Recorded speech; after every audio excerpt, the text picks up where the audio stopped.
Hey you guys, what's up? It's me, PhiL again, and I am very excited about this special edition of Kickin' It with PhiL, a heated discussion special edition. It runs all the way from April 9th to May 15th. You don't want to miss it. In this special edition, I get to kick it with every cast member, including the director, Ben Guillory. You don't want to miss it. All of the information is right here, therobytheatercompany.org. Let's kick it! Woo!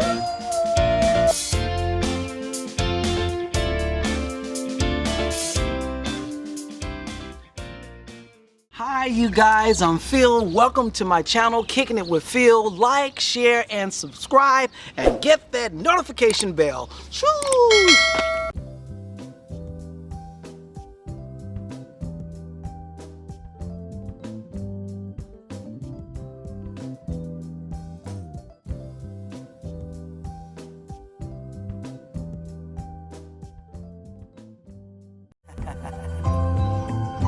Look at that.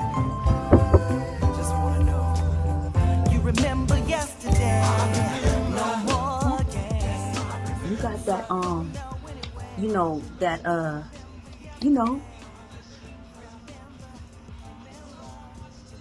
what?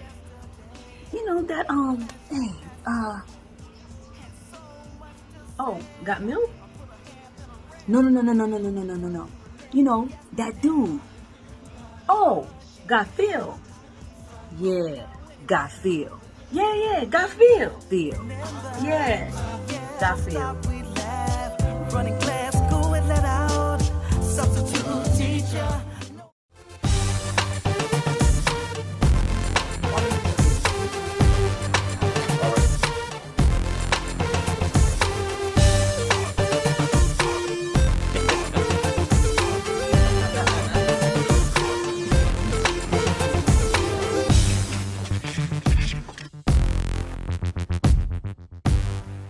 Hey you guys, what's up? It's me, PhiL, and we're kicking it again, and I am very excited about this Kicking It with PhiL edition because we are kicking it with cast members from a heated discussion that's now playing with Thursday through Saturday at 8 p.m. and a Sunday matinee at 3 p.m. All the information is right here, and you want to check it out. Yeah. I am kicking it with an actor right now who has been in over 100 commercials, including Coors, Allstate, and he also rides one of the greatest horses. You got to tell us about that. Riding the horses. That's right. Ladies and gentlemen, give it up for my friend and actor, Garret Davis. What's up, man? Man, wow. I'm good now. You coming here and kicking it? I'm kicking it with PhiL. Wow. Tell everybody, why did you get started in acting? Well, you know, it's funny. I've been doing this a long time. I mean, when I was in grammar school, I was always doing, plays at school and things like that, and then I'd do things at church, plays at church, and then when I got in college, I wanted to be a lawyer. Although being a lawyer is like being an actor. Okay. But I chose the theater, and that's where I'm at. Wow. So tell us a little bit. Where you from? Well, originally I'm from Brooklyn, New York. New York. Big Apple. You had to say it twice because it was just that nice. And that's my hometown, but I came to California very early on, and my mom used to work for CBS Television and on Beverly Boulevard, and that even made me want to act more. I mean, because I got to see and meet people I never thought I'd meet. Wow. I want to know, I'm sort of digressing a little bit with this idea of horses. Oh. Well, that's because I have pictures. We're going to show some pictures with you on a horse, man. Yeah. That's always been a part of my life. To make a long story short, when I was a kid, me and my friends, we couldn't afford to do a lot of whole things. I mean, a lot of things. In the winter time, there's not much to do. So we decided to go horseback riding. Wow. Right. And we went horseback riding, and I was hooked. Totally. I mean, It was like a part of my soul. And then I started taking care of people's horses. I worked at the stable, started working there, mucking and stuff. Then I started taking people out on rides. Wow. And then I started taking care of people's horses privately, and it's been from that time on. Oh, wow. Because you said the greatest horse. Quarter horses. Wow. American quarter horses. Okay, wow. Yeah. That's amazing. That's amazing. It's my passion. It's something I love doing, and I'm a cowboy. Okay, I ain't mad at you. Now you've done over 100 commercials. Yeah. Wow. Did you all just start out? Just how did that happen? Well, you know, I mean, when you're first starting out, when I got out of college, I studied theater. Yeah. And when you get out of school, you want to make some dough. I ain't mad at you for that. And the quickest way that I knew of was, you know, to get in SAG. Yeah. And to get in SAG, you had to have a job. So I got with a commercial agent, and I was working at a bank, and my first commercial agent had an account at the bank. So I hooked up with them, and that's how I got started. And my first commercial was a Coors commercial. Whoa. And after that, it just started rolling, snowball. Wow. So what is your favorite? Being on the stage, doing the commercials. Well, How did you feel when you got your first SAG card? How did that work out? Of course, 'Cause it felt great. Yeah. But I'm not paying as much as they're paying now to join SAG. Okay. No, it was a great thing. I mean, I knew that something would happen, and it happened quicker than I thought. It's funny.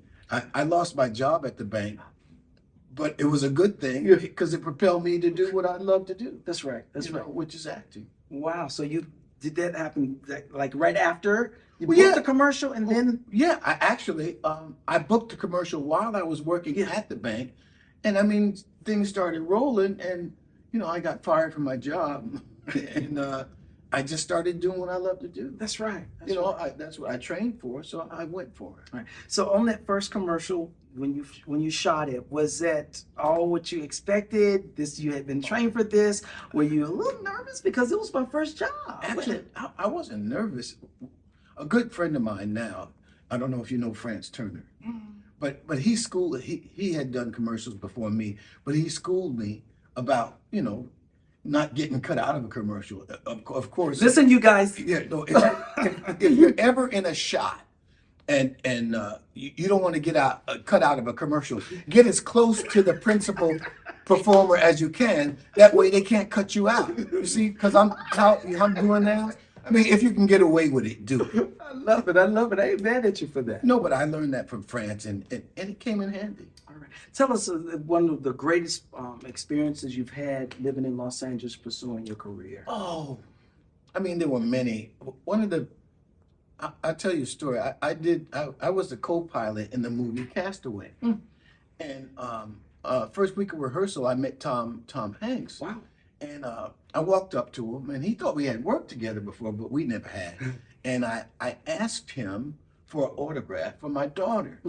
Now, you know, you first meet someone, you know, he's a busy man, big star. Well, that was on a Friday. Monday morning, he came back to the set and said to me, "Hey, I already mailed it. I signed it and I mailed it." Wow. And that says something about a big star in the sense that he's a big fish in a big pond. Yeah. And for him to remember that I asked him for an autograph was a big deal to me. That's amazing. A lot of times people think that those actors are a little, you know. Yeah, stuck up and all that. Yeah. It wasn't like that. There's some great people in the business. Wow. I mean, despite some of the, you know, horror stories you hear about people, actors, you know, entertainers by themselves, you get a chance to meet some great people. That's awesome. Not only in front of the camera, but in back of the camera.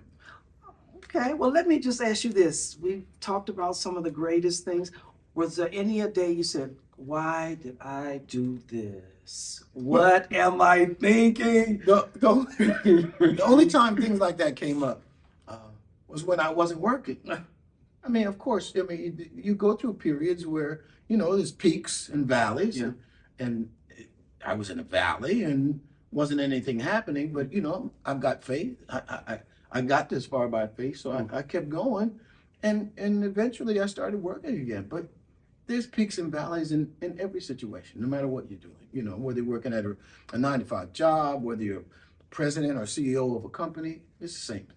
So what would you tell this person? They thinking, "Oh, I don't know if I really want to go for this," and what would you tell that person? I was first of all, I would tell you study.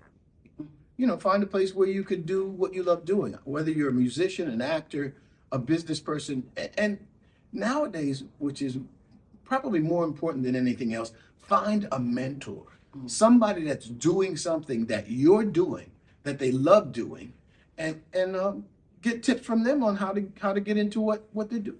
So go for it. No doubt. I mean, nowadays you can. Because people, I've been telling people, they say, oh, 2 years, 1 year, 3 years, I'm out of this. No. Well, look, you got to sustain yourself while you're trying to do what you love doing. I mean, but you can make a living doing something that you love doing. And, you've seen it. I've seen the people who have come along that are very talented that decided it wasn't for them. And that happens sometimes. But if you love what you do, you'll continue to do it. You know what? Now you are starring in a heated discussion as Dr. Martin Luther King Jr. Along with Richard Pryor. This is how I feel. So I want to know, how does it feel? It's playing right now, Thursday through Saturday at 8 o'clock and Sunday matinee, 3 p.m. All the details right here. Well, one of my heroes and one of my icons was always. Please try again.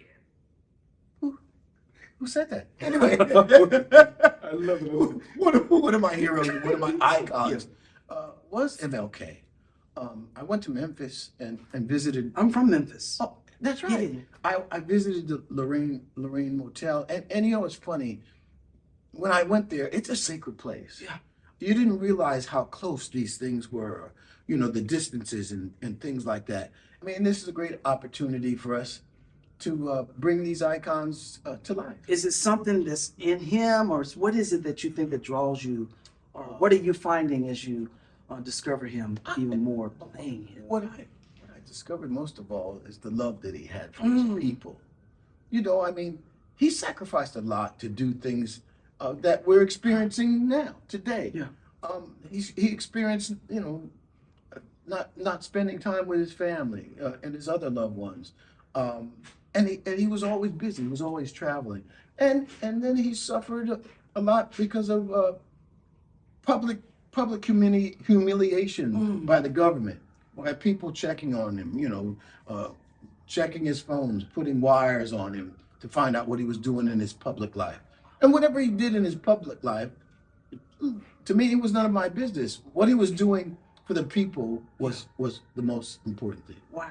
Well, Garret, how can people get in touch with you and stay in contact? Well, I do have I'm on Instagram on G4Horse, and that's my tag on Instagram. I have a website at www.actorgarretdavis.com, and if somebody wants to get in touch with me, all they have to do is get in touch with PhiL. He's got my number. And we have everything right down here. I love it. Garret, I want to say thank you for kicking it with me. And I loved kicking it with PhiL. Woo!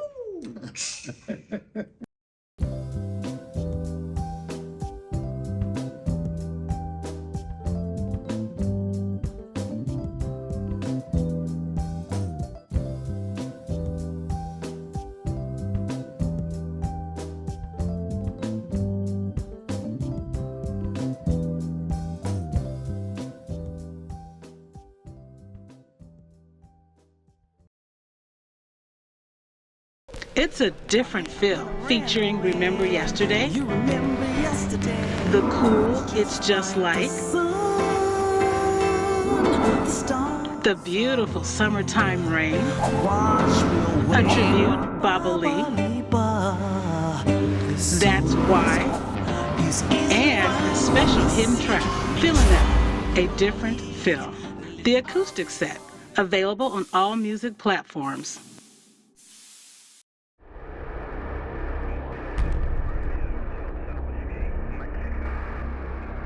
The boogeyman has been released. They know what it's called, but they don't know where it is, how people get it, if it's contagious, if it's an aerosol or in the air. What they do know is if you get it, it can kill you. 672. 755 East 80th Street. 755 East 80th Street. Tiffany Miles, male black was following him. He's dark complexion, heavy set, wearing dark clothes. They did get to kill him. They just left the justice part out. Everything was taken away with COVID. And just to think, winter is coming.